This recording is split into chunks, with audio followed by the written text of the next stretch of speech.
do it in person. Zoom, it's not quite the same. Still not loud enough? Did everybody hear me back there? That's good. All right, welcome everyone. It's great to be back in person for our annual meeting.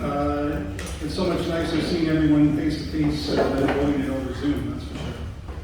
I'm Tim McCollum, the Chair of Council, and I will be assisted today by Jeanette May, the Vice Chair. I hope you had a chance to read the annual report, as it's a great summary of what's been happening at Jubilee over the past year.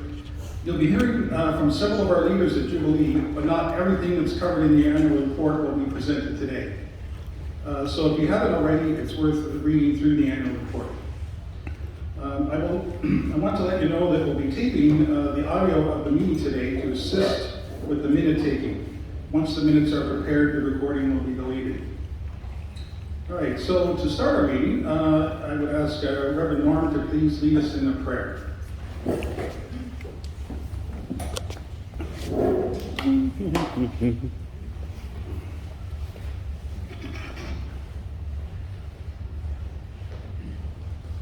And not to correct our chair, but I was under the understanding we were recording this with video as well, okay, so that it was available for people who wanted to watch the meeting. It would be up on YouTube tomorrow.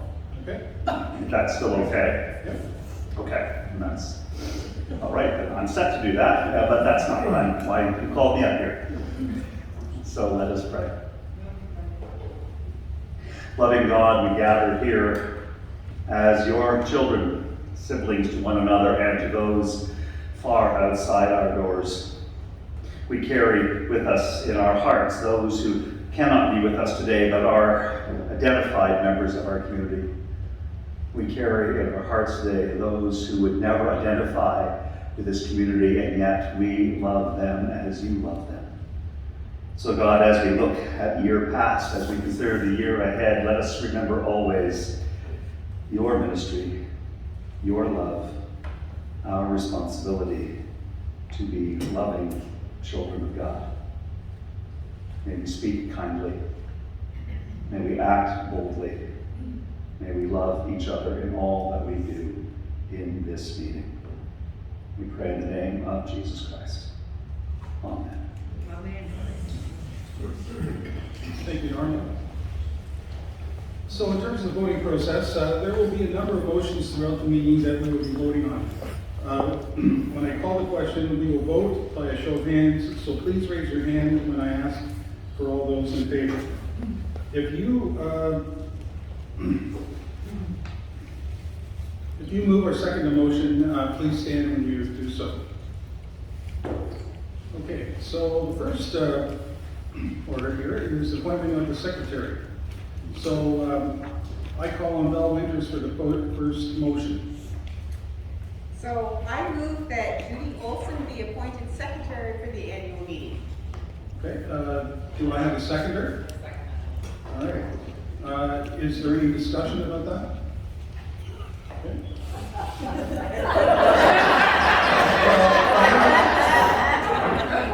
Okay, all right. All right. If not, all those in favor, please raise your hand. And it looks unanimous. Congratulations. Is there anyone opposed? All right. Motion is accepted. All right. The next second order of business is to address the ability of non-members who are present today to vote on all matters of the meeting. I call on Pat Lange for the next motion. I move that non-members present today may vote on all matters at this meeting. Do I have a seconder? I second it.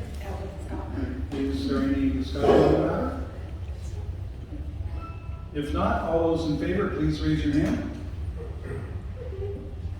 All right, motion carried. All right, the agenda today, for today's meeting, is found on the first page of the annual report. We have one change to the agenda. There will not be a separate property committee report, but Gary Noyes will comment on some of the property issues during his finance report. Does anyone have anything else to add to the agenda? call on Jeanette May for the next motion. I move that the agenda be accepted as amended. All right, and I call on Elizabeth Clark to second that. I second the motion. Is there any discussion on the matter? Okay. If not, all those in favor, please raise your hand. All right, motion carried.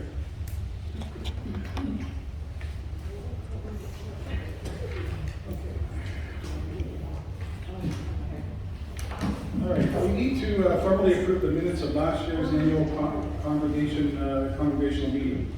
You have the minutes in your annual report on page 5. Barb Rutherford, could you please stand and present the next motion? I move that the minutes of the annual general meeting of February 27, 2022 be approved. And we call on Sharon Christmas LaFleur. I'll second the motion. Okay, thank you. Is there any discussion on that? All those in favor, please raise your hand. All right, motion is accepted. All right, so the past year has been a memorable one as we mark 3 years since the onset of the pandemic. However, we have finally started to witness a slow shift back towards a new normal. Throughout this journey, our ministers, Nora and Brianne, have been at the forefront, leading us through the ups and downs. Brianne is no longer a newcomer to Jubilee, but it's worth noting that Brianne and Nora make a great team, leveraging each other's strengths to achieve success. As the saying goes, in unity lies strength, greater than the sum of the individual strength. Together they have led Jubilee to many victories, as you will see in this photo presentation. Without further ado, I will now pass it over to the ministerial team to present the year in review photo presentation.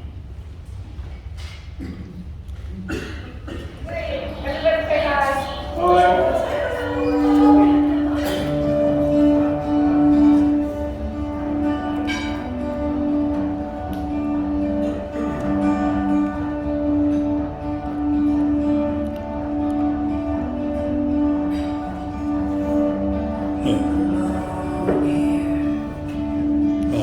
You belong with me.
right, well, thank you so much, Leanne and Norm, for putting that together. I mean, you could see what a busy year we've had in 2022, and none of that could have happened without the support and commitment that we've had from the leadership of our Jubilee staff. And so we'd like to just take a few minutes now just to recognize the staff that we have working here at Jubilee to support us. So I'd like to start out by thanking Diane Clare. I don't think Diane is here today. I don't think we've seen her. But Diane provides caring, conscientious service and support as the office administrator at Jubilee. She takes the time to listen when people drop into her office, even when it's a busy day and she's working against a deadline. I don't know if you know, but she's often the one who comes up with those quips and sayings on the message board outside, and I love reading those. They're clever, they're meaningful, but I think that's a lot of thanks to Diane and her creativity. She is handling a lot of the payment options that we've got for a lot of the fundraising events that we've got, and all the coordination and organization that goes along with that. And she is always looking for ways to be more effective, more efficient, to leverage technology more in the way that she does her work. Gives her more time so we can give her more stuff to do. But she's great. She was the critical one in pulling everything together for the annual report, and I worked with her in finalizing that, and I just found her wonderful to work with and extremely competent. So we are just blessed to have Diane managing all of our office administration stuff at Jubilee. And if she was here, I would be calling her out and giving her applause, but we're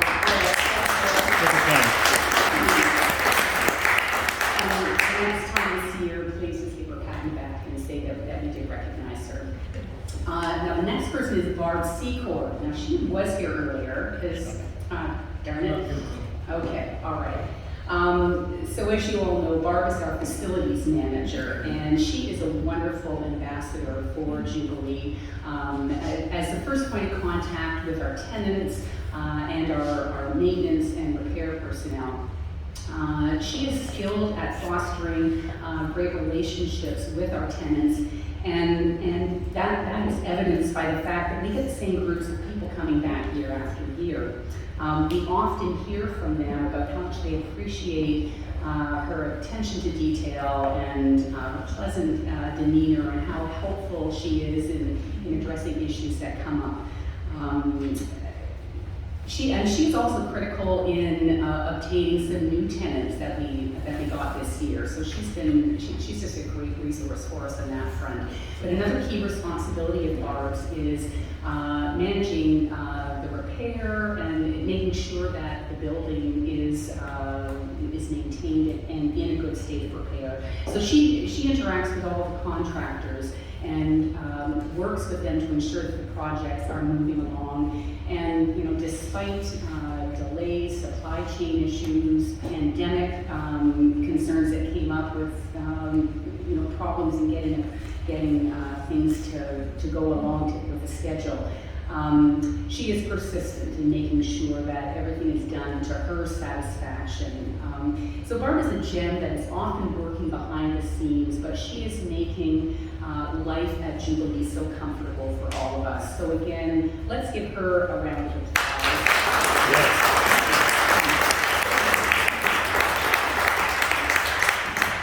And again, the next time you see her, please tell her how much we appreciate her and that we did call her out. Jeannie Weiss. Okay, Jeannie, you're here. You can give us a wave.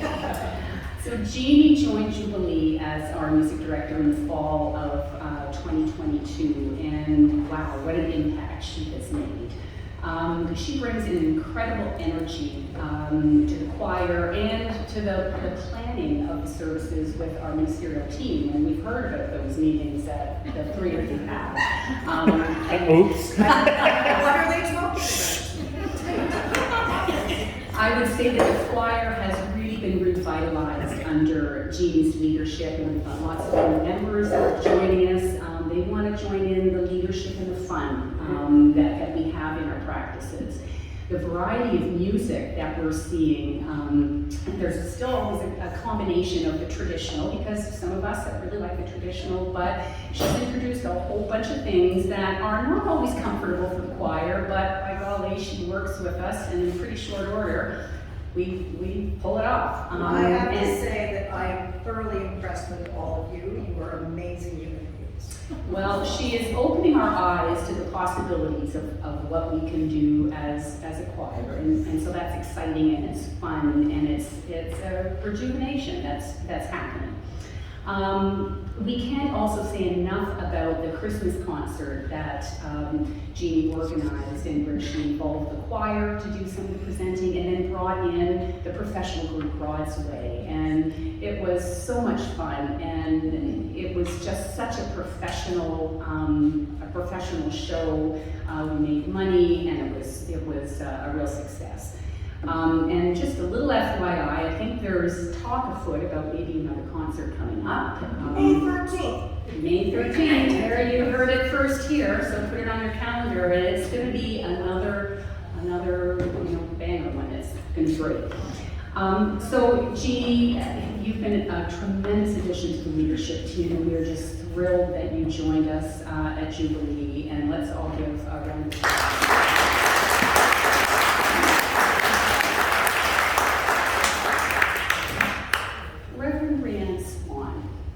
It is hard to believe that Brianne has been here for over a year, and you've just settled into the hearts of the congregation.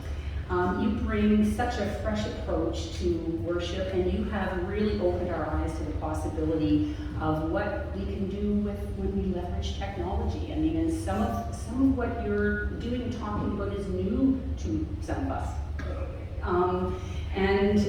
It's just exciting seeing Jubilee being put on the forefront, in the United Church of Canada, of some of the things that we are offering through your leadership.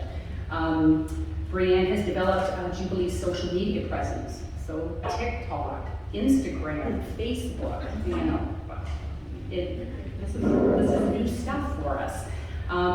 You've developed a cutting-edge program called Resistance Church, which has really been noticed by the United Church of Canada, and it's a program that they are wanting to replicate across other churches and organizations. And Brianne was instrumental in getting a grant of $8,000 to support that program, and it's moved from a monthly offering to a weekly offering. So it's really happened, and it's really being noticed. Brianne also launched a podcast called Wilderness Times, and that is increasing our following, and it's really, again, generating a lot of interest. And finally, we've heard her talking about the refugee family. We saw a picture of them in the slideshow. So she is reinvigorating that refugee committee and getting ready for the big job ahead of raising funds and supporting a new refugee family. So Brianne, you bring enthusiasm and creativity to your work, and we are just so thrilled to have such a progressive leader who's leading this congregation. So thank you.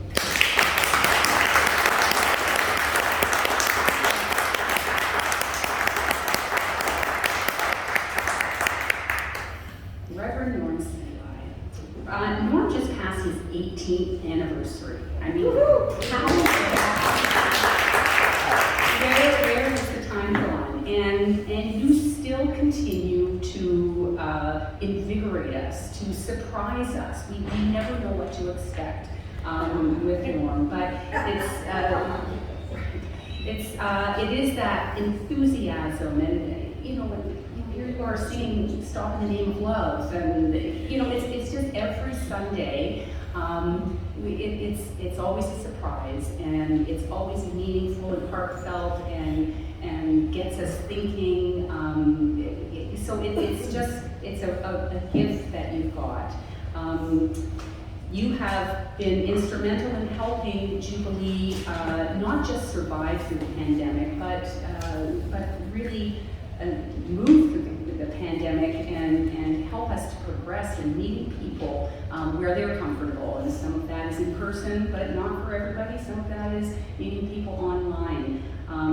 You lead so many programs that are, again, meeting people where they need to be. And so that could be daily Bible reading meditations on YouTube, it's Bible study programs. It's a group that discusses Indigenous teachings.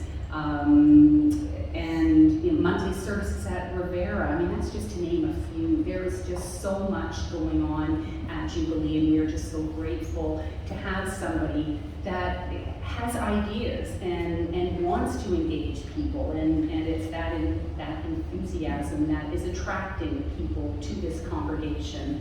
So we've talked about this dream team.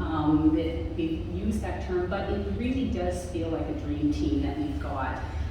We've got this combination of 5 people who have ideas and enthusiasm, and they collaborate with each other, and they are moving our congregation, this community of faith, forward in new, exciting directions.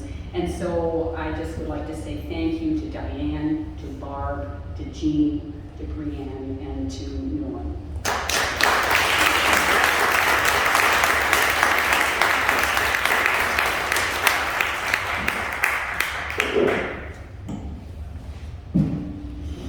All right, thanks, Jeanette. So our next business is the finance report. Gary Norris is a hardworking and very dedicated in managing the day-to-day finances of Jubilee. I would like to invite him to come forward to present the finance report.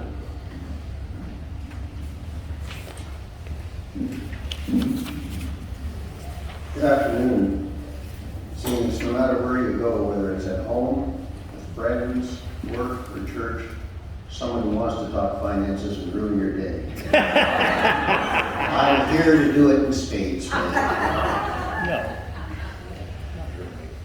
First, I want to inform you that in 2022, we had at Jubilee, the financial books were reviewed by an outside audit firm, Jeffrey Milgram Professional Corporation, for the first time in the 6 years since I took over the treasurer's job. As it was their first time seeing the books, they conducted what they called a review and not an audit. This year we will again submit the books of accounts to them, and it should result in an audit report this time. Now, I'm not quite sure what the exact difference is, other than I suspect an audit is just a little more in-depth look at some of the parts of the financial transactions of the church. However, I was pleased and greatly relieved that the 2022 review found no major problems with the recording and the reporting of the church financials. Minor changes of recording transactions were moved to other accounts and realigned for more accurate booking based on accounting rules and procedures. We'll talk about revenues first. Revenue this year was $362,000, which was down $60,000 versus our budget. Good news is total revenue was up 4% over 2021. 2021's $348,000. Fundraising was up $14,000, 66% over 2021. Jubilee 5K raised $11,000. That's down 21% from what we did in 2021. The new Jubilee market raised over $12,000, and special thanks to Pat Lanchey for creating and running 11 markets. Rentals were up 54% from 2021, mainly because we want to get back open. Weekly biddings and special offerings were down, however, 9% over 2021. Our expenses. Our 2022 expenses were up $136,000, or 31% over 2021, as we returned to a more normal opening. The good news is we were $53,000 under budget on expenses. With difficulty in getting contractors and materials, we were underspent by $13,000 on maintenance and repair. With sustained efforts by Barb Secord and Brian Kalanda, work did continue on the major projects of the ramp, the refit upgrade of the lighting system in the church.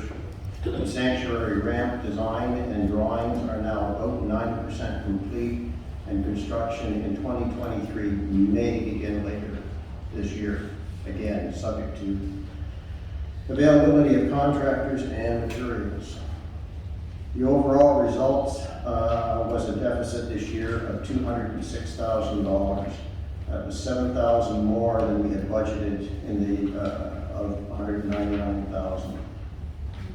M&S donations were $20,000 in 2022. Food bank donations were $3,500. Our generous support of $19,000 of the benevolent fund enabled Jubilee to continue to support those in our community with assistance. So let's look at the investment report, and you'll find that on page 19 of your annual report. We opened the year at $2.5 million invested with Connor, Clark, and Lund, our investment broker. During the year, we needed to withdraw $300,000 to fund the cash flow needs for the bank account. Our investment holdings produced $98,000 in interest and dividend income. We paid broker's fees of $21,000. And as you're aware, the stock market was hit hard in 2022, and our investments also suffered a loss to the value of $148,000. The result is that at the end of 2022, our investment holdings with CC&L were $2.1 million, basically back to the original investment we made 3 years ago with them.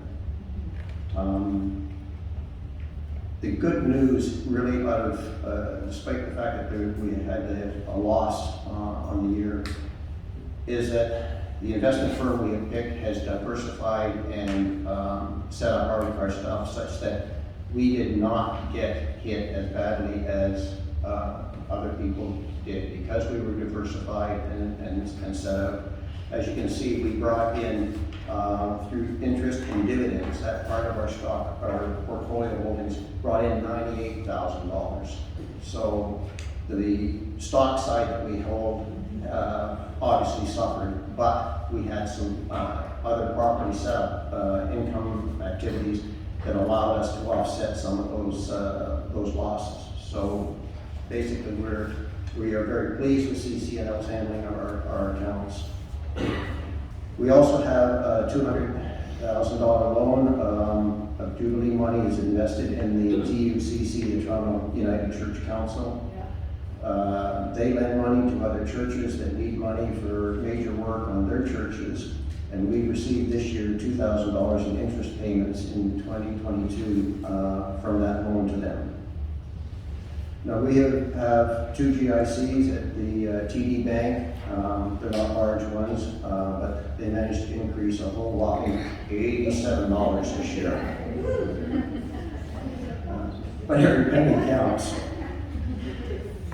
The net result is a $69.5 thousand loss in investments for 2022. Therefore, there is no redistribution of investment income in 2022 as we do any of our other specific funds as we've done in the past. And if you'd like to take a look at the funds, look at the revised page that I gave you. Just a slight change from what's in the annual report, and it's in the capital account.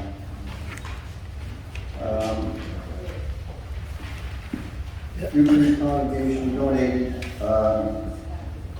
$20,000 to the M&S, and this was all paid out to the United Church of Canada's M&S group in the year. The Ukraine Relief Drive raised $3,859, and this also has been forwarded to the United Church Council relief efforts for the Ukraine. In November, we began an engagement to bring the Halley family of 4 to Canada. In conjunction with the family members that live in Toronto and their friends, an additional $15,000 along with their $10,000 was raised, and it enabled us to post $22,000 with the Canadian government to start the process to bring them to Canada. Excuse me.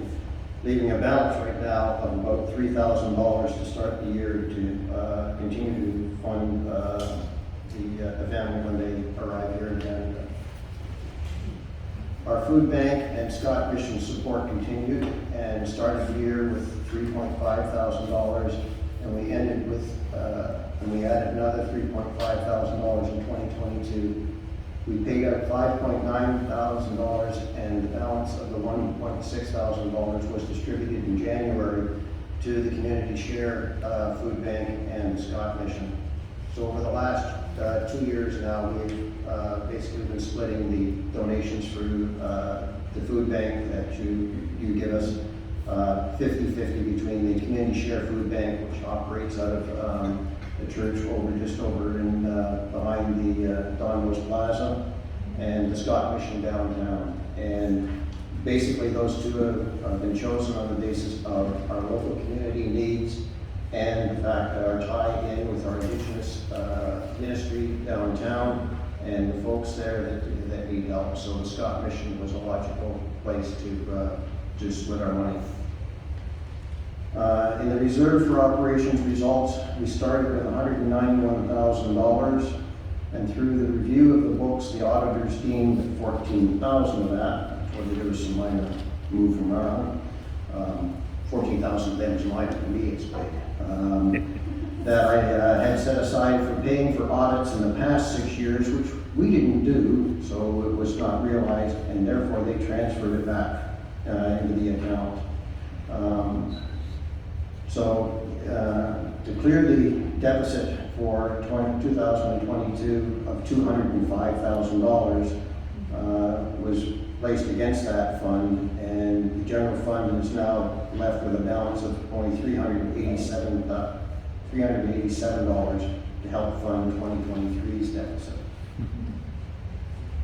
The major rehab fund, we used up $13,000 this year. The fire alarm system needed major upgrade and replacement working units, and design work was done on the ramp for the sanctuary. That still leaves us a balance of about $64,000 in there for doing these activities. It should be noted that we will show an additional $11,000 in prepaid assets account when we get to another page for money advanced to the electrician on the lighting upgrade. The auditor last year moved the $8,000 that I had put into expenses for the new doors in the garden room and the north doors to expense prepaid. So because the lighting process hasn't been finished yet, the advanced money has to go into the prepaid side. So I'm learning some accounting these days. The replacement doors were delayed in 2022 as there was an error in the manufacturing of them. They were all created, I believe it was, with left opening process and not in pairs of right and left. It is hoped that we will get the proper sets of doors in 2023 and have them installed. Work on the ramp in the sanctuary proceeded to the point of getting architectural drawings. The cost has been charged to our major rehab project fund, and this part of the project has been completed. The benevolent fund opened with $100,991 and was used up in the spring of 2022. As you know, in the last several years, having talked with Norm when I took over as treasurer, we found that it was a need to have some money available in the first quarter of each year, and the benevolent fund was tended to be dry. So we had made the decision that we would hold back some of our funds in the year they were given to be given out immediately in the Q1 of the next year, and this has worked very well for us. In addition, additional funds, $19,336 were added this year, and ministerial staff aided our community with that. The balance of the fund right now, it was $8,000 at the end of the year, and that will be used again this spring in 2023 to aid the community members that needs some assistance. As you heard a little earlier, Brianne has been awarded an $8,000 grant to enhance the resistant church process and activities. This is separate from our day-to-day operating of Resistance Church, and therefore a new fund line, you'll find at the bottom of the page, has been opened up so that the money that Brianne needs to spend on this enhanced activity will be taken out of that account. The capital fund reflects the loss from the investment account and closed at $1,799,630. All the other funds were basically idle and had very little activity, or had very little activity in 2022, as you can see. So our total funds activity stands at values at $2,509,768. And if you want to now look at the statement of financial position, and that's the revised page that I gave out as well from what's in the book. And just so you understand, the main difference between what's in the annual report and the two revised reports that I've given out is an $8,000 movement of funds from the capital fund into prepaid. And it was only as I was preparing my text for this that I realized that, yes, I was adding $11,000 to prepaid, it was going to go up to $19,000, and I looked at the report and it said prepaid was only $11,000. It should have been at 19, and I had removed it from the capital side. So that's the only difference between what's in the annual report that's published and the sheets that have been given out. You'll notice that we have a new format for our financial position. This is a new format used by the auditor, and we have decided to adopt it. Our assets are broken into current and long-term investments. There are 4 groupings for the current account. Cash in the bank, short-term investments. One of our GICs, because it's concluded this year, is deemed to be short-term, and will be renewed when it comes due, and it's valued at $11,000. As a charity, we are allowed to reclaim part of our HST that we pay, and in early 2023, we will recover our portion of the July to December 2022 HST that we paid that we can recover. So that's approximately $4,000. So that's why what you see there as an asset to us is the HST that's still to be recovered. The prepaid account is money advanced for partial payments on the projects, which includes the new doors and the lighting upgrades. So that's the $19,000.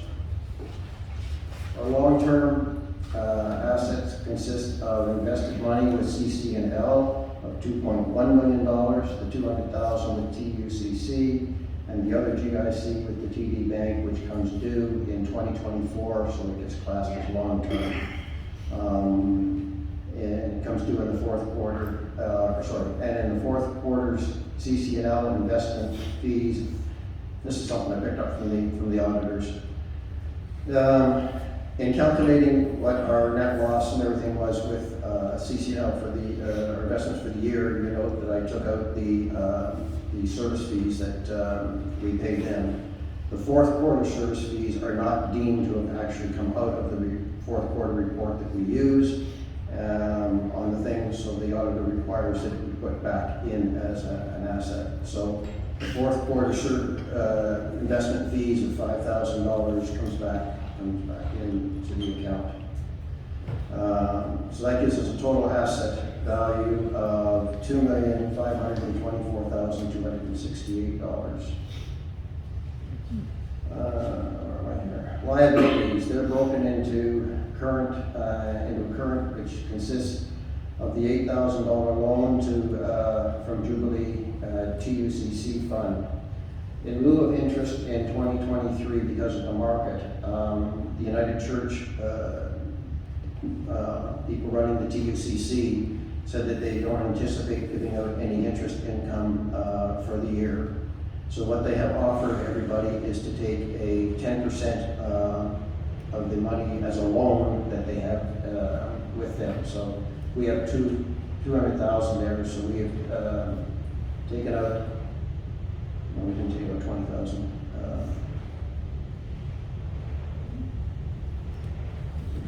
Yeah, we took out what we could of $10,000, and the balance of that has to, of 8,000 has to be repaid by the end of December 31 of 2023, with no interest. So the 2,000 becomes our interest in making for next year. The reason they did the loan process out was to help churches with their cash flow. So it helps us out for not having to draw money out of our investments to run the bank, so that's why we took advantage of it. Outside of that, and then, so the net fund balance is what we just looked at, is the, all of our restricted funds that we just went over on the other page, the Michigan, all our outreach funds, the man's, the youth, and all of that totals 2.5. So again, our liabilities balance out to $2,524,268. So assets and liabilities are all together. Okay, if you want to look at page 17 on your annual report, and look at the general fund statement.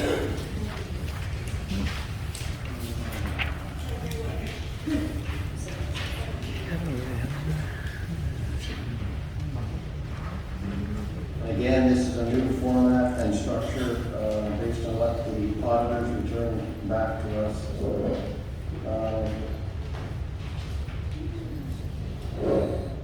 it has less categories on it than we have looked at and seen in prior years.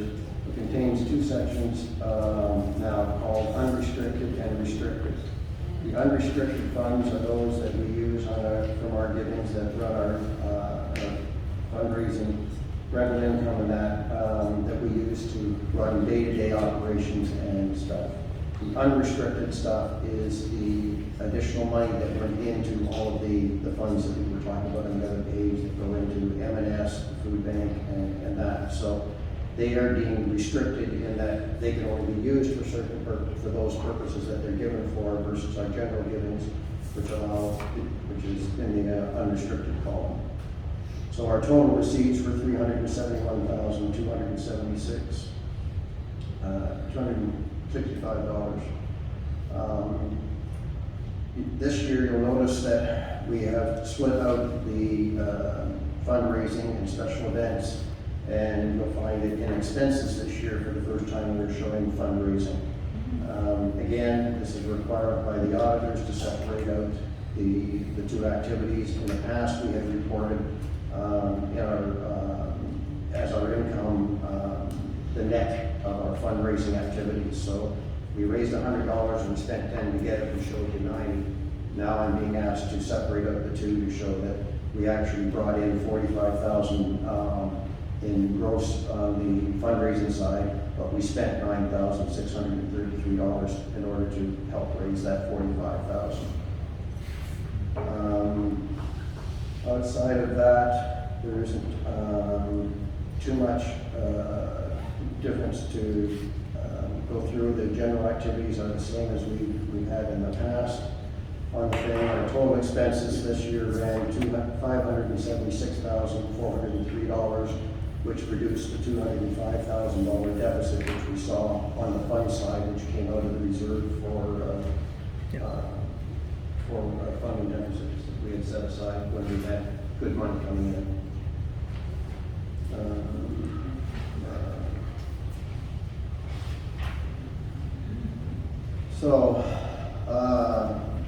To say 2022 was an uninteresting year for me would be an understatement.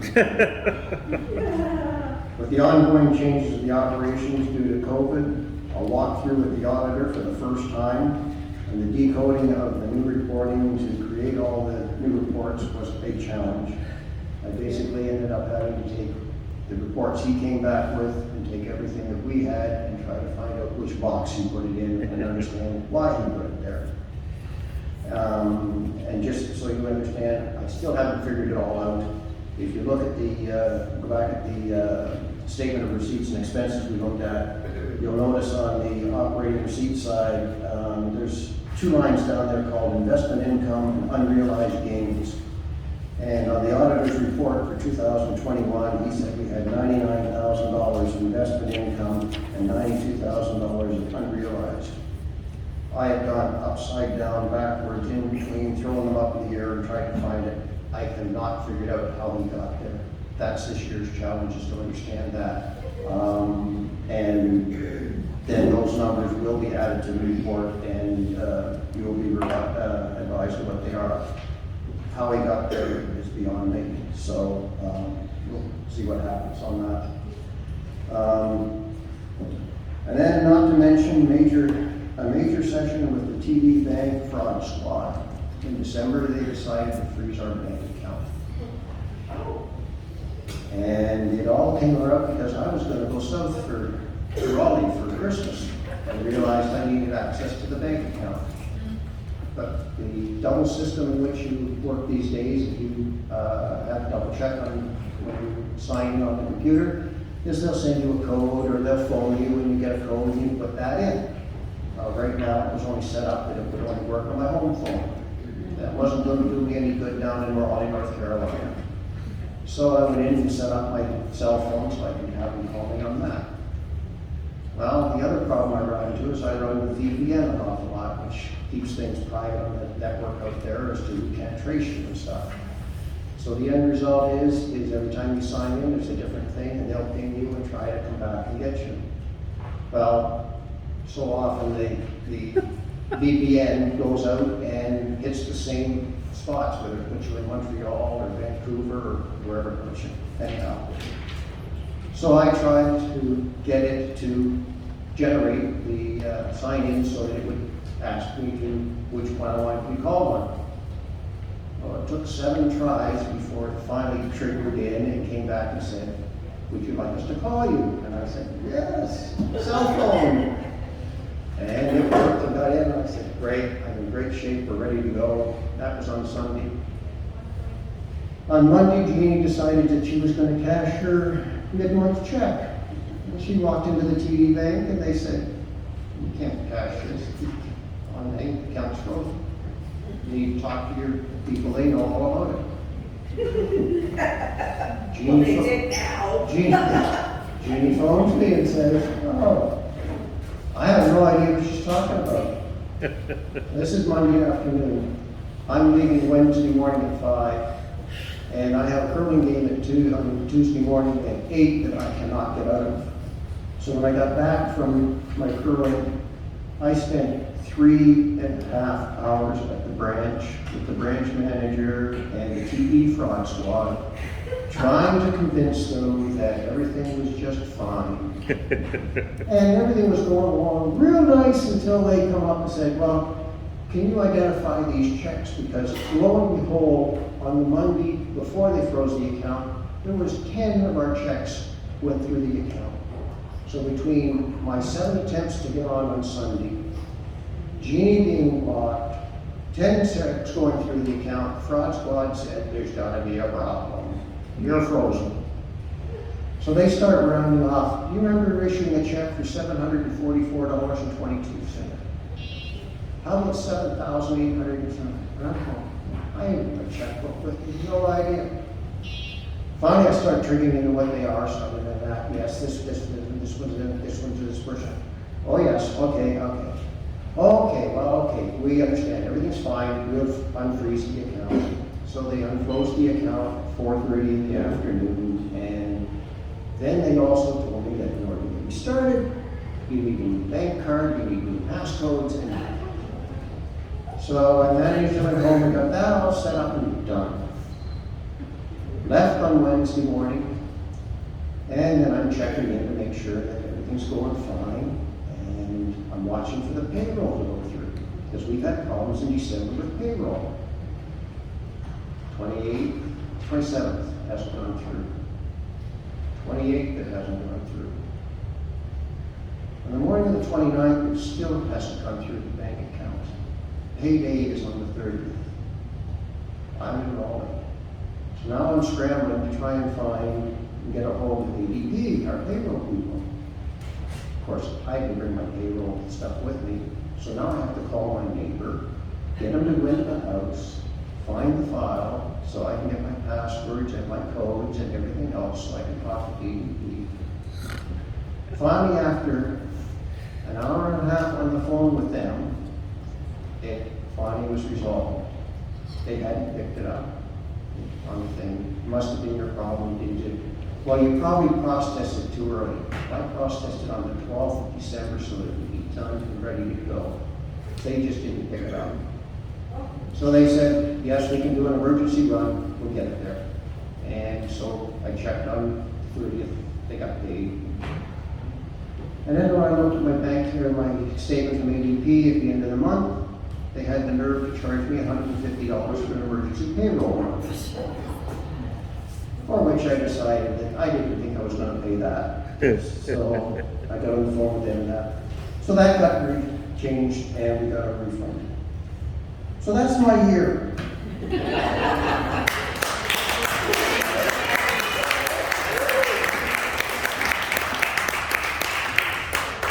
Anything but interesting, huh? Yeah.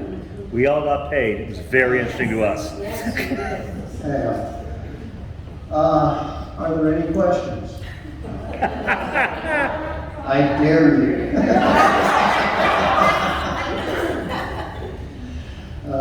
If not, thank you. I would like to move that the financial report for 2022 as presented be approved. I'll second the motion. All right, Kathy. Is there any other discussion on this? Okay. If not, I'll call the vote. All those in favor, please raise your hand. All right. Anyone opposed? They get the job, didn't they? Anyone abstaining? All right, motion accepted. Okay, now we have to. Could I just make one comment? I didn't want to comment before the vote. Okay. Can I just make just one quick comment, just to put it in perspective and everything Gary has done. And thank you, Gary, 1,000 times thank you. But I hope you didn't miss the detail in the midst of all the gloom and doom and the struggle and the difficulty. It was pointed out that our financial position right now is the same as it was 4 years ago, which when it was higher, it feels like a loss. But the reality is, the last 4 years have included probably the 3 hardest years we could ever imagine financially for a church. We have wondered whether we would survive. We have expanded our staff and we have started planting seeds that create real growth. And we have as much money on hand today as we had 4 years ago. And that's kind of brilliant. And I thank Gary for managing that and everybody involved in that.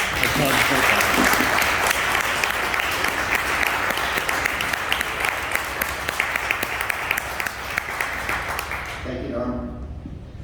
Okay, now we're going to take a look at the budget for 2023, and Brianne has done a wonderful job of creating a video to present the budget, so you don't have to listen to me talking to you. So, Brianne, can you play it, please?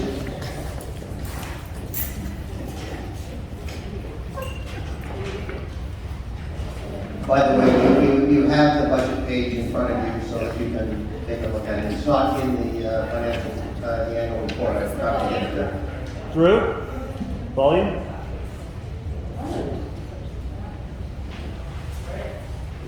Let me restart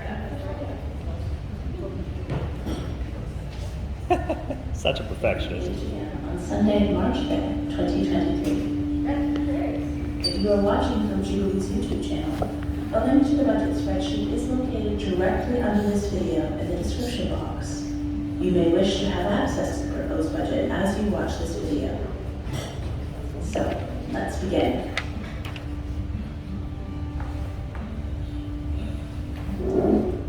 In 2023, we project the income from givings to be $279,000. This includes income from envelopes, pre-authorized remittance, special appeals such as the 13th month campaign, loose givings, and income from online sources, as well as other offerings such as funeral bequests.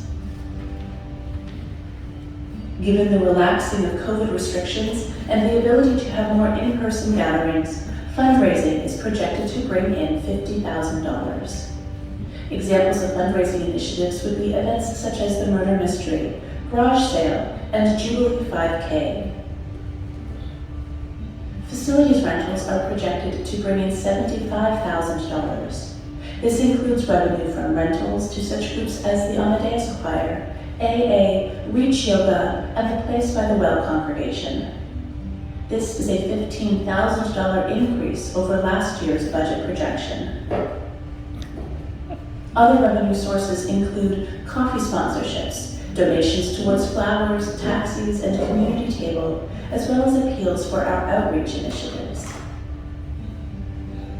In total, the 2023 budget projects our total revenue to be $408,380. Of note, this amount does not include any of the income designated for the Mission and Service Fund, an $8,000 grant from the United Church of Canada Foundation in support of Resistance Church, a $20,000 Faithful Footprints grant towards greening capital improvements, including LED lighting, new doors, and for every dollar Jubilee spends, we receive $2 in grant funding. It also does not include any donations designated for our refugee sponsorship efforts. These funds are accounted for separately from the annual budget. It also does not include any projected income from Jubilee's investments, which are noted separately and will be outlined later in this video.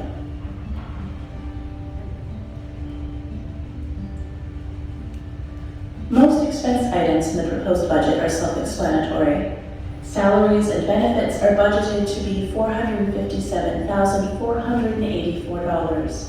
This is a modest 2.6% increase over 2022's budget. Utilities are budgeted to be $25,000 and include costs for water, gas, and electricity. One of the largest increases to this year's budget is seen with our insurance costs, a $6,000 increase over last year. The trustees have undertaken an extensive review of our insurance needs and have concluded that more coverage is required to adequately protect Jubilee's property assets. Therefore, the cost of insurance has been budgeted at $16,000 for 2023. Maintenance and repair costs are budgeted to be $61,000 and include cleaning, snow removal, and grass mowing, repairs and maintenance, and a contingency fund because you just never know what might need to be fixed. Administration costs are estimated to be $34,825. These costs include bank fees, the cost of administering a pre-authorized remittance program, computers and maintenance, paper and supplies, copier fees, telephone and internet.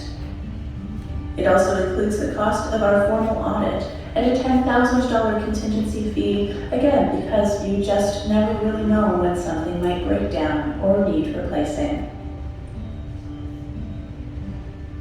The line marked presbytery in the budget is the amount of Jubilee's annual assessment by the General Council Office of the United Church of Canada. As of 2023, all congregations are assessed based on 4.5% of their net revenue and 0.25% of the value of investments over $100,000. This money goes towards funding the national and regional governance work of the United Church of Canada and is part of being in community and collaboration with the wider denomination. Program costs total $15,600 and include Christian development, traditional worship, such as in-person services, virtual church, which includes online services and digital ministries, pastoral care, which is now under the umbrella of Jubilee Cares, social programs such as weekly coffee, taxis for those without access to transportation to attend worship and other programs, community table, and outreach.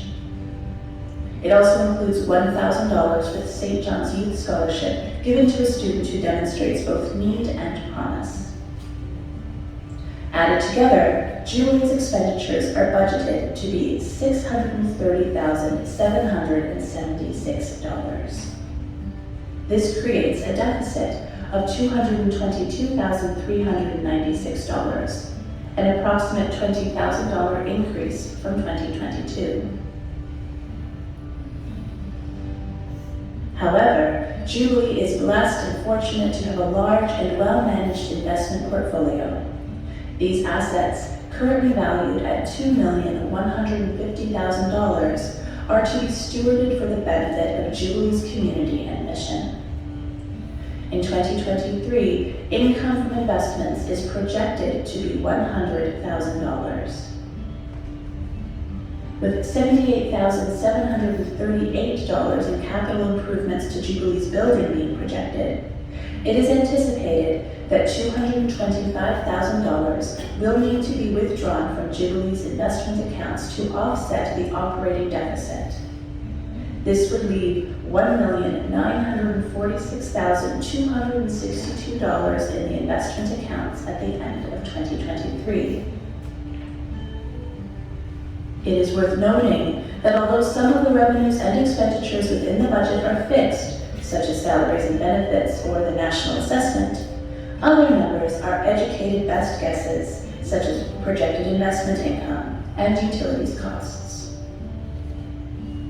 Again, if you have any questions about this proposed budget, please bring them to Jubilee's annual general meeting being held March 5th at 12:30 p.m. in the auditorium.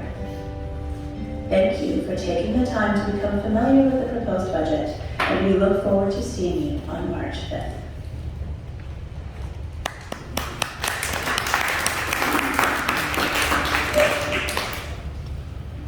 So as you can see, we are facing a shortfall again this year on our activities.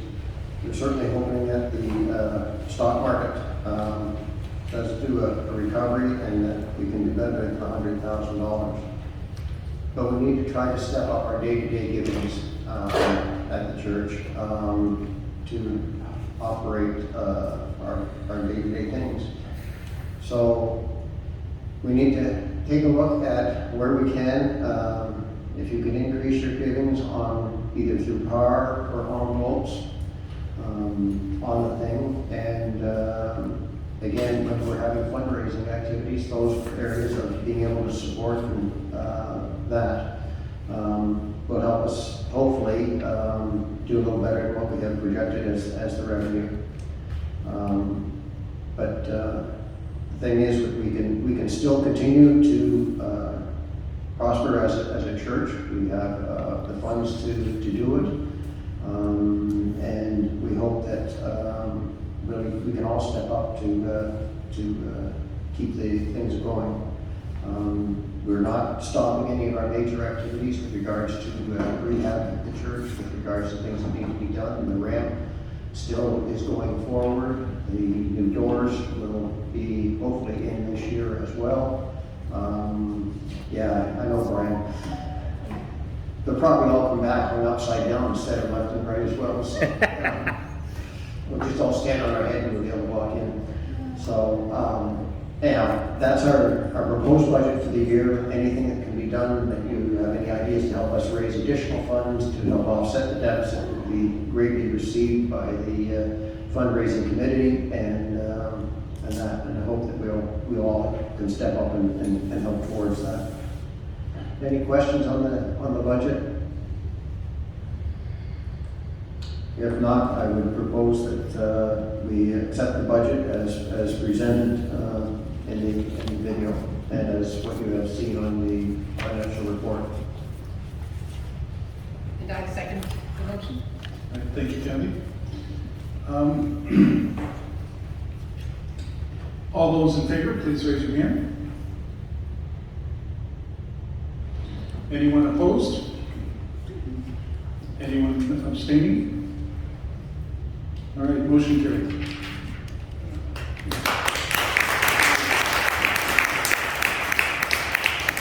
Thank you very much. Now that your day's been totally ruined, I'll turn it over to people with some good news. Great. All right, as I mentioned earlier, we will not be having a property report this year. So next, I would like to recognize individuals who held position on the council executive committee chairs and coordinator positions in 2022. These individuals have given significant time and effort in the running of Jubilee, and I would like to show our appreciation. As I call each name and your position, I would ask you to stand up, but let's hold our applause until we recognize everyone. Okay, so then there's Jeanette, who is the vice chair, secretary, Judy, treasurer, which is Gary, ministry and personnel, which is also Jeanette. Stand taller. The trustees, Charlie and Elizabeth. Facilities, Barbara Rutherford, this is Celia Ball. Barbara Rutherford. You have to stand. Finance, John Schump's not here today. Outreach, Pam Locke. Pastoral care, which is Sheriff, this is last year. Oh, this is last year. Sorry, never mind. Yeah, last year. It's vacant. Property with Brian. UCW, Fran. Is Fran here today? Oh, that's right. No, she's not here. Worship, which is Susan Jean. Okay, then we have Clerk of Rolls, Anne-Marie Reynolds. Offering steward, Diane, but she's not here. Choir, last year was Sharon. Men's breakfast, Gary. Labyrinth Rentals, Valerie Winters. Archivist, Heather Fraser. Bridge events, Marie and Dick Patrick. Coffee team, last year. It was vacant last year. Yeah, vacant last year, sorry. Kitchen and special events with Gary. Newsletter. And ushers, which is also Gary. So Gary is standing up 4 times already. Alright, so just thank everybody. Thank you.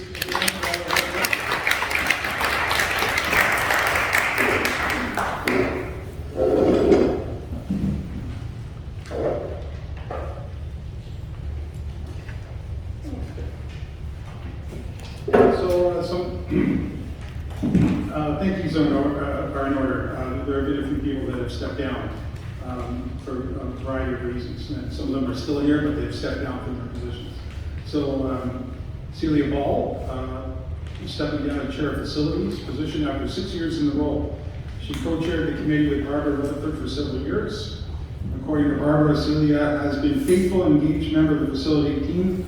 She's always had helpful input and handled some of the tenant contracts, so we all worked well together. Celia has said she enjoyed working with Barb Secord in managing contracts and needs of the tenants, and Celia joined Jubilee in 2009 and has enjoyed the friendship that she made and the fellowship from being involved in Jubilee's life. Thank you, Celia, for your years of work in managing the work of the facilities committee.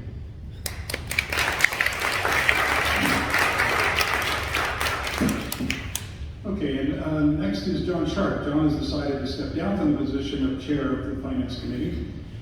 He served many years as treasurer of Jubilee and had a deep understanding of investments and the importance of having a large capital base. His Jubilee securing an investment firm of Connor Clark and Lund to manage our investments. After taking a couple of years off, John agreed to come back as the chair of finance. He's managed the portfolio exceedingly well and has been a great resource to Gary in providing insight into how to handle the books, since Gary was the first treasurer who's not an accountant. John has been a great gift to Jubilee and has provided wise counsel in all of his dealings, according to Gary.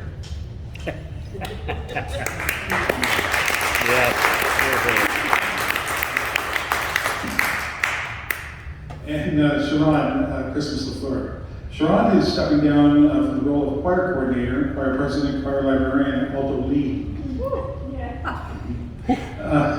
She has been putting so much time and energy and commitment into all these roles and is ready to just take it easy. Thankfully, Sharon has continued singing with the choir, and so we'll still have the benefit of hearing her beautiful alto voice.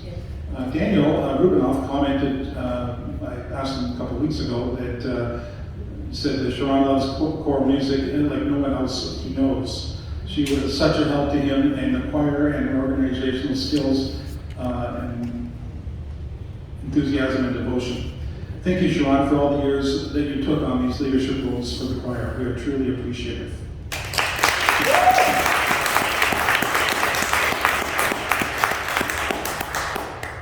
And next is Anne-Marie Renault. She's held the position of clerk of rolls over 7 years and decided to step down. I'm not quite sure how much more than 7, but we got it to 7. Anne Claire is taking over this position. Anne-Marie has maintained the historic role of the church, which contains the names of anyone who's ever been a member of Jubilee. She also has maintained the current membership role. Anne-Marie's work included elements of pastoral care as she followed up with the families of the deceased to ensure they received an acknowledgement from Jubilee of all the gifts that given in memory of their loved one. Well, not actually a part of the clerk of rolls work, she also maintained the financial contribution records for Jubilee and helped to produce tax receipts at the end of the year. She was also involved in pledge drives and administering power contributions. Anne-Marie, your work was behind the scenes but so important to the life of Jubilee. Thank you for all that you've done over the years. Now let's give them all a round of applause.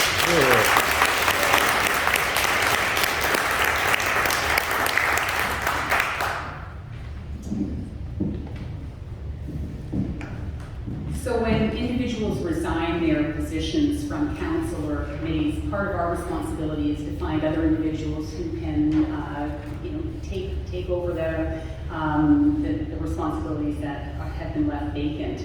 And participating on committees and council is such a great way to get involved, to learn about the inner workings of the church, meet new people. So we encourage you to think about that as you're attending church and thinking about what you might do when Norm and Brianne tell us to think about what gifts you have to offer. Sitting on council committees, heading up a group is a great way to offer your gifts. So we reflected on who was in our leadership team last year. Now let's think about what our leadership team is this year. And with the exception of the 4 individuals who Kevin just mentioned, everybody else is going to be continuing in their position. And do you have it online or no? Oh, there it is. Okay. Oh, there we go. Nice. Yeah, that's And that your migraine. The list with the leadership team is on page 42 and 43 of your annual report if you're wanting to refer to it or look at it later. There it is. All right, so these individuals are going to continue in their roles until the annual meeting in 2024. So just so you know, folks. And I'd like to thank everybody for agreeing to continue to stay in these roles. It is greatly appreciated, and it's time and effort, and it really is making a change and making a difference in the life of Jubilee. So thank you to those folks. Let's get it.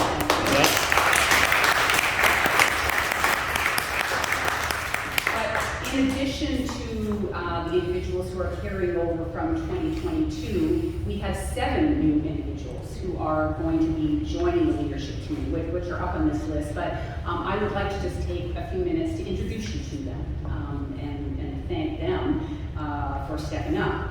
So we're starting with Barbara Rutherford. Barbara, as you heard earlier, has served on the Facilities Committee for many years, and most recently she was a co-chair of the Facilities Committee with Celia Ball. Now we heard that Celia is stepping down, and Barbara graciously agreed to step back up. So yeah, right. So she did make it clear that she is going to step up again as the chair of the facilities committee on an interim basis. So Barbara, we promise that we will look for somebody to take on that role on a permanent basis and put you back into retirement.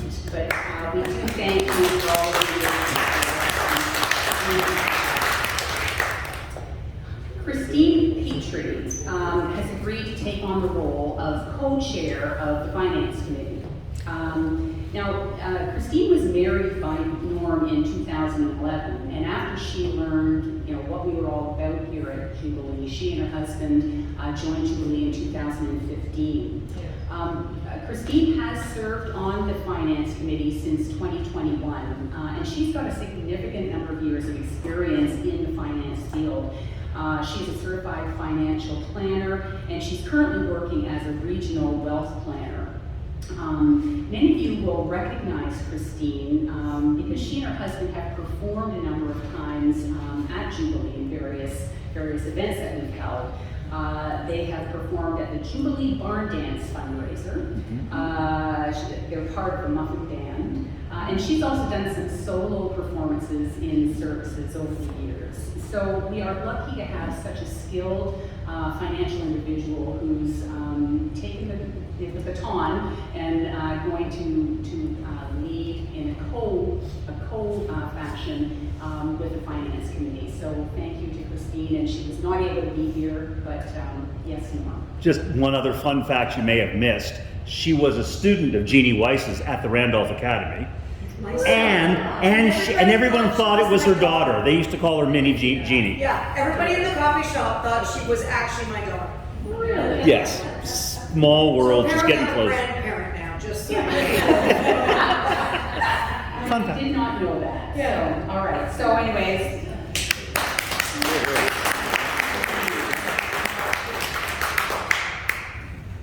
So I said that Christine has agreed to be a co-chair. The other half of the co is Kathy Coates.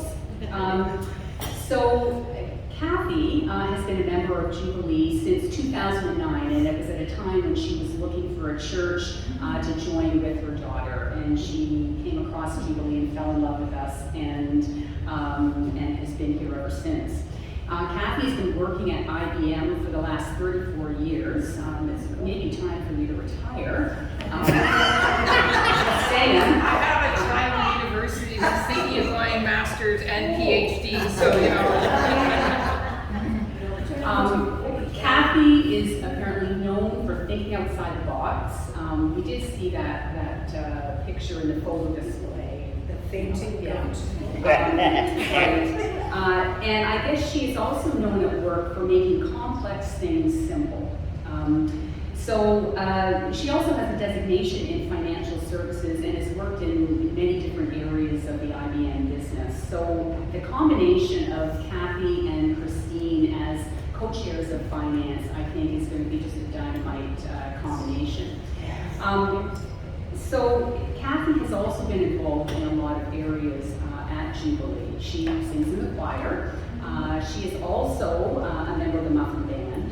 She's the one who started the Backpack outreach program, has been involved with the youth group, and she's also a member of the Ministry Personnel Committee. So you might also recognize Kathy as the individual who led the service in January, and that was the service that she bought at the silent auction. Kathy has assured us that her involvement as co-chair of finance is not going to take her away from all this other stuff that she's involved in, but we are thrilled to have her co-chairing our finance committee.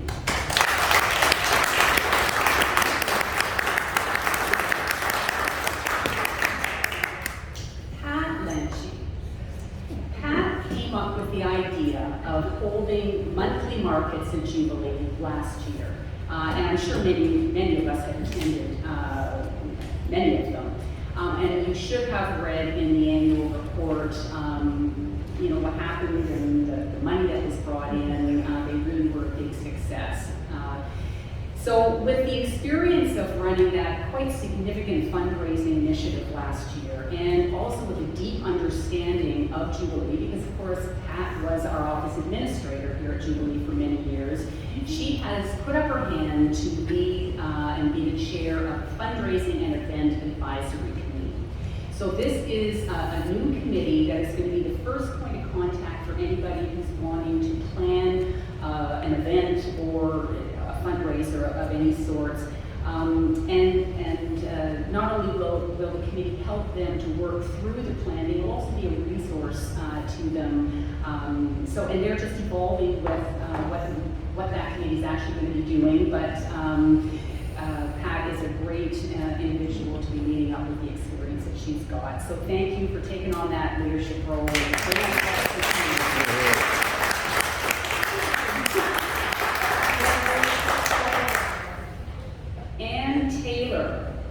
I can't see Ann. Oh, there you are. You're hiding. Yes.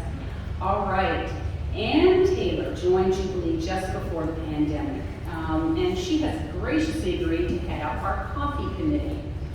Ann's from a military family, and she has lived all around the world. She's been in East Africa, lived in East Africa, Singapore, and Malaysia. And I understand that she immigrated to Canada in 1968. Ann has spent time working in restaurants, private clubs, and she loves to cook and travel. In case you didn't know, Ann is the person responsible for the delicious lentil soup that was sold at the last couple of Jubilee markets.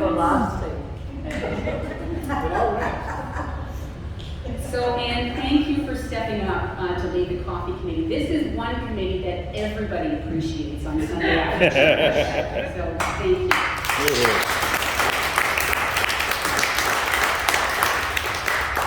Judy Olson. So this is an overdue announcement of Judy Olson taking on the role of council secretary, because she actually started in the position last March, the month after our last annual meeting. So she just missed getting announced last year. Judy joined Jubilee in 2013, and she's volunteered in various activities over the years. She was the one responsible actually for starting up the Big Euchre Club. And Judy agreed to take on council secretary, because I recruited her specifically, because she wanted an opportunity to get more involved. And that's the thing, you know, being a part of council does get you involved and understanding the inner workings of the church. And she wanted to meet new people, and so I think that's worked. So we're thrilled to have Judy. She's been doing a great job this past year, past 11 months, and it's just nice to have her voice heard around the table. So thank you, Judy.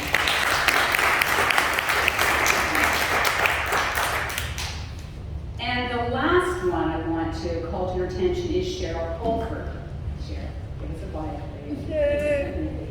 Cheryl has agreed to take on the role of chair of pastoral care. Cheryl's been attending Jubilee for about 4 years and actually grew up attending Wexford Heights United Church. She is working as an online ESL teacher, so she is teaching adults English as a second language. Cheryl has also been involved in a number of projects and committees during her time here at Jubilee. She's been on the Outreach Committee, the Green Team, Prayer Shawl Ministry, the Play Group, which I think is on hiatus right now, and she has also led some church services. So we're thrilled to have you taking on this, reinvigorated portfolio, because it's been sitting vacant for a while. So we're thrilled to have you specifically in this position. So thank you.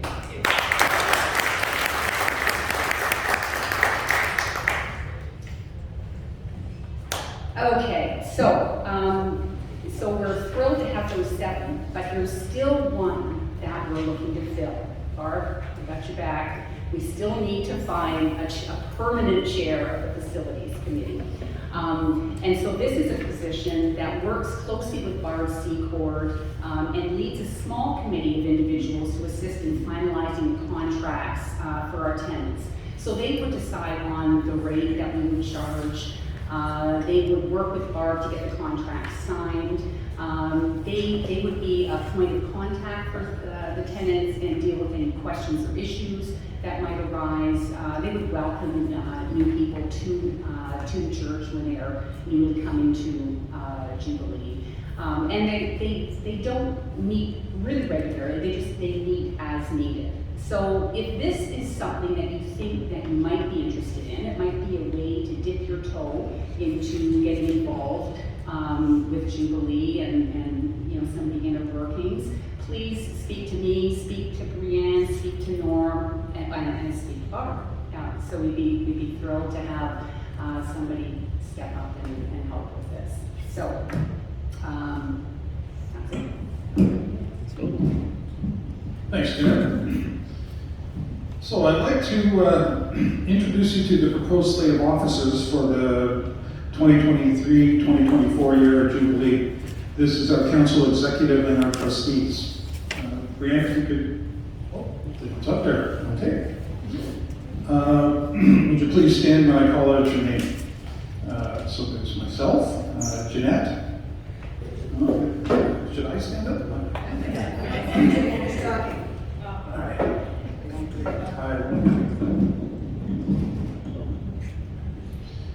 Judy Olson, Gary Norris as treasurer, chair of NMP, Jeanette, trustees would be Charlie and Elizabeth, John Sharp, no, it's not here, Gary, Ray Ronald, no, and Rick Freeze.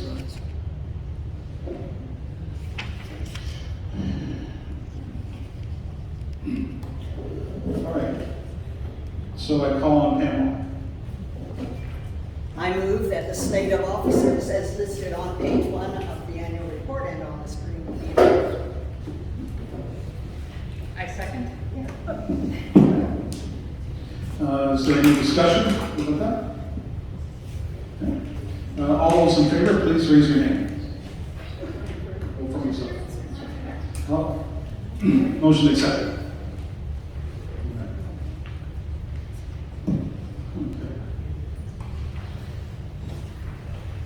So, this closing remarks. Yes. Sorry, there's a place there for questions and comments. It says questions and comments. I would just like to make a comment. That's sure. all. Okay. I need 180 seconds max. Just. You can do me a favor. You can take one and pass them around. That'll make it all the way there. That'll make it all the way there. Have one, pass them around. Have one, pass them around. Have one, pass them around. So we heard earlier that presently it feels like we have a dream team. And that is how it feels to me, that we do have a staff dream team. But I actually really believe that right now as a congregation, we are a dream team. We are coming out of difficult times, emerging, which means we get to be different than we have been in the past. We get to hold what's good. We get to rebuild, we get to create something new. So as you may know, Kevin and I hosted an evening over pizza and ideas, and people shared ideas, and people sent ideas by email and voicemail to me, and I've listed some of the ideas here. See, the dream team is a real dream if we're all working on something together. So the ideas that were suggested, at least the polite ones, I've included all of these on a list, broken them into rough categories. Some things look like social, but they could be fundraisers. Some things like fundraisers could be a social. But I invite you to have a look at this list. I invite you to take it home. I invite you to mull it over. And when you look at it, go like, oh yeah, karaoke night. That would be such a blast. I want to be part of that. Then tell me, tell Brianne, tell Pat Landsheet, because I have mentioned the committee on this sheet. Tell a friend who says, yeah, I'd like to do that too. And then suddenly there's 2 or 3 of you who are going like, we could do a karaoke night, it would be a blast. We could quilt, we could be part of this. Even if you don't want to run it, but would like to be part of something, share that with us, share that with somebody else, and we will start to do things. Some of the things we've done before and can't wait to do again, and we'll be doing things that we have never done before. So I encourage you to take the list, think about some of the ideas that have come up, and keep talking, keep adding your own, and we will all together truly be Dream team. It's the truth. That's my comment. I'll shut up now. Norma, I wanted to round it up to 33,000. Are we going to have a garage sale? Yes, we are having a garage sale. The date is out there. June 3rd, I believe, is the garage sale. June 3rd, Saturday, June 3rd. It's a real thing. All right, are there any other comments or discussion that anyone wants to have? Yes, Ann. Mr. Chair, I'd like to bring forward that as coffee coordinator, I found it extremely hard when I first came here because the roster that I was given was from January 2020, and it was quite embarrassing sometimes to call people, find out that their partner had passed away a year ago. So I would like to request that perhaps by the end of this year we can get a new roster of the congregation. Sorry. Yeah. Good. We have contact. Contact us, yeah. We actually do have one. We have one that's updated about every 2 months that is actually accurate. So yeah, you got an old one, and that's when we did the Jubilee calls thing. We also updated it from there, and we continue to update it. So if you need a current one, you can always check with Diane in the office, and she will give you the most current. Yeah. Any other comments or discussion?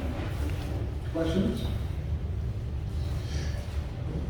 I just wonder, Val, if you just wanted to mention about the garage sale. I mean, just we're looking for like just a shameless Well, that's advertising. fine.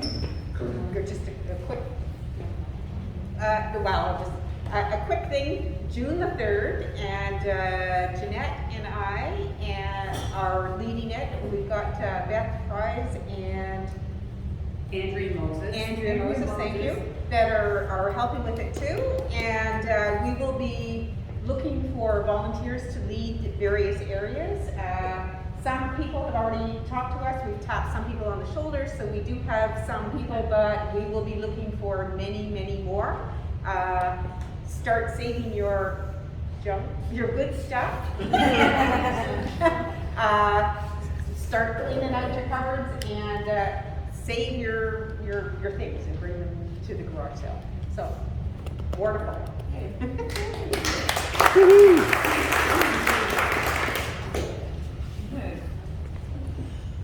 Any other plugs or comments or questions? Okay. Oh, I'll do a plug. As some of you may know, I wanted to see if anybody wanted to continue with the Jubilee Market. And it kind of didn't really happen now, but I definitely want to revisit that for Christmas, some kind of Christmas market. Anyways, so closing remarks. So the Jubilee Council committees, trustees will persevere in our hard work serving Jubilee while being financially responsible as we continue to navigate the challenges brought about, oh wait a minute, this is from last year, brought about as a result of the pandemic. I hope this is the last time we will talk about the pandemic. We welcome your involvement at any level, whether by attending events, volunteering, chairing committees, or serving as a member of council or as a trustee. Your support through donations is crucial to our programs, and we encourage you to consider us in your estate planning. We would like to give special recognition to Gary and John Sharp of Finance for their dedicated work, and to Norm and Brianne for their outstanding slide presentation. We also want to express our gratitude to Diane and Claire for preparing the annual report, and to all those who made submissions for the annual report, as well as the council members for their participation in the annual meeting. I also thank you to those who prepared the food and those who served the lunch today. Finally, we want to thank all of you for taking the time to be here today and to be a part of this ministry. So the last motion, I call on Heather Fraser for the last motion of the day. I move that the meeting be adjourned. I second that. Those not in favor? All those in favor? All right. Here, here. Yay, all right.